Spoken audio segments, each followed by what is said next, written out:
Hello everyone, welcome back to the channel.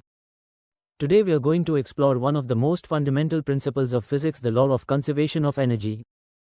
And instead of just theory, we'll see how this law plays out in our everyday lives. The law of conservation of energy states that energy cannot be created or destroyed, it can only change from one form to another. In other words, the total energy in a closed system remains constant. Whether it's kinetic energy, potential energy, heat, or light, it simply transforms but never disappears. Think about riding a bicycle. When you pedal, your muscles use chemical energy stored in your body and convert it into kinetic energy to move the bike. When you brake, that kinetic energy is transformed into heat energy through friction. The energy doesn't vanish, it just changes form. Another example is your microwave oven.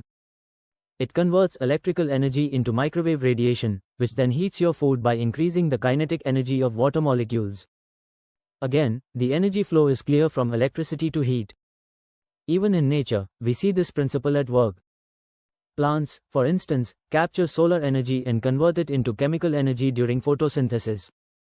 When we eat plants or animals, that stored energy is transferred to us and fuels our bodies. So, the next time you ride your bike, cook your food, or even turn on a fan, remember the energy isn't coming from nowhere, nor is it lost. It's simply shifting forms, following the law of conservation of energy. Thanks for watching. If you enjoyed this breakdown of science in daily life, don't forget to like, share, and subscribe to my assignment solution for more educational videos.